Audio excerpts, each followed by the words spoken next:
Welcome back to The Explainer. Today, we're unpacking a leaked dossier that is honestly pretty chilling.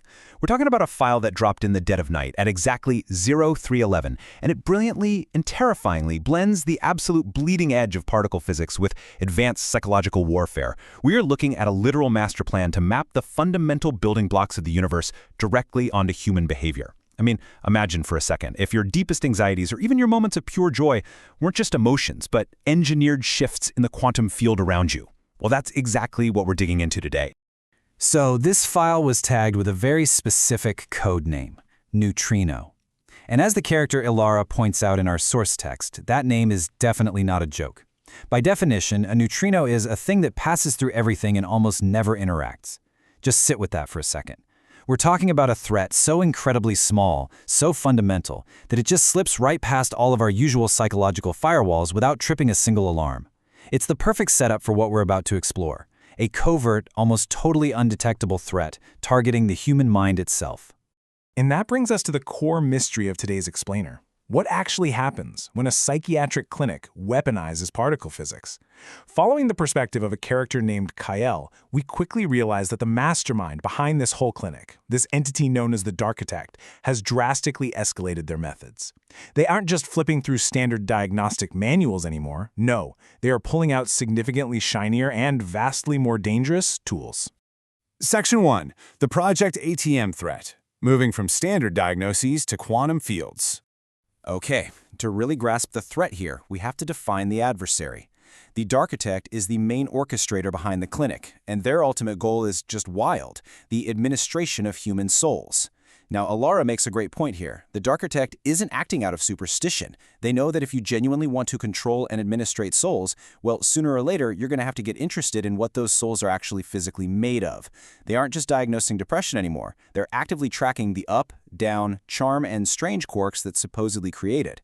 We are literally talking about mapping the standard model of physics straight onto human behavior. Section 2. Climbing the autonomic ladder.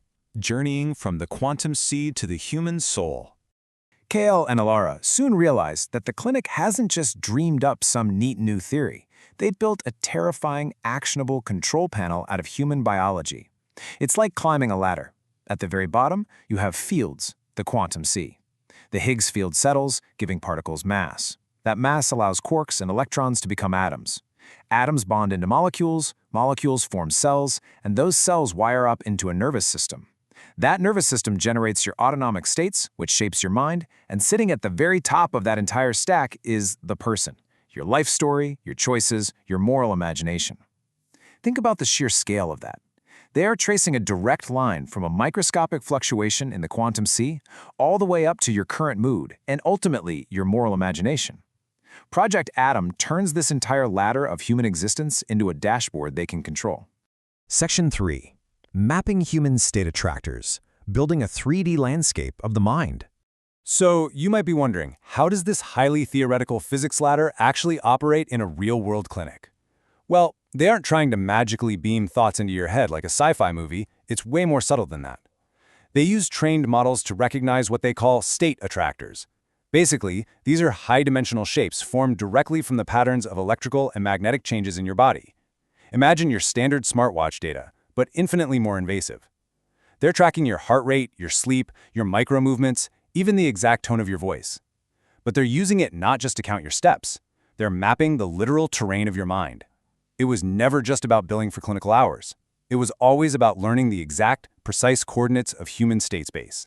They've effectively built a three-dimensional landscape of human consciousness. They color-code it too. You've got the green zones. That represents ventral safety, basically your baseline well-being where you feel totally secure. But then you drift into the amber ridges, that sympathetic mobilization, that really agitated, anxious feeling of I just can't stop worrying. And finally, down in the blue-black valleys, you have dorsal collapse. That's the total shutdown state, the I literally can't get out of bed reality of severe depression. The Darchitect watches a cursor, which is your consciousness, sliding across this very terrain.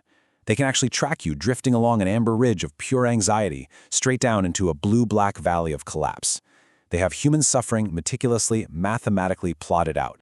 Section 4. The War on Free Will. The Metaphysics of the Cosmos. You know what the scariest part of all this is? They don't even need to manipulate the Higgs field directly. The weapon is the story they tell you. We are only particles in fields. All behavior is physics. Agency is an illusion. If they can just convince you that your depression or your anxiety is nothing but a cosmic configuration of quarks and leptons, well, you stop trying to exercise your own will entirely. This is the administrative takeover of the soul. At that point, you aren't a patient anymore. You're just an innocent, helpless configuration of the universe.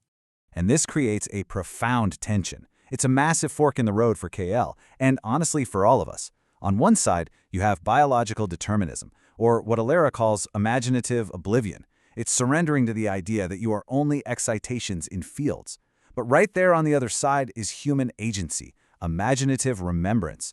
This path acknowledges the quantum sea, sure, but it strongly insists that sitting right at the top of that ladder, you still retain the ultimate power, the power of choice. You are the one who can respond. Section 5. Operation Neutrino begins. Time to infiltrate the state space. Now we reach the high-stakes climax of the dossier. Elara tells Kael that he needs to infiltrate this Phase 1 trial. You see, Adam is running a therapeutic evaluation front, and they've actually recruited Kael as an external reviewer because of his public work on nervous system regulation. But his real objective is incredibly dangerous. He has to walk in exactly as himself, let them hook him up to all the monitors, and literally let them try to drag his mind across that 3D state space landscape. His only defense against trillion-dollar quantum engineering? His own breath, his interoception, his profoundly human ability to regulate his own nervous system, pitting his polyvagal mapping directly against their engineered field-level manipulation. Which brings us to a critical realization from Elara. You test whether the Watcher can hold against engineered oblivion. The Watcher is that irreducible sense of self. It's that core sense of choice sitting right at the very top of the autonomic ladder. The survival of the human soul inside this facility entirely relies on Kael refusing to be pushed off his own ladder from below. He literally has to prove that the mind isn't just a trick played by particles on themselves. Kael agrees to do it. The evaluation is booked, and they are expecting him in exactly 3 days. Which leaves us with this final, incredibly provocative thought to ponder today. If the Watcher breaks under the weight of the Architect's machinery, just how deep is that blue-black basin of collapse? And even more terrifyingly, what will it actually cost humanity to climb back out? Thank you so much for joining me for this explainer. I'll see you next time.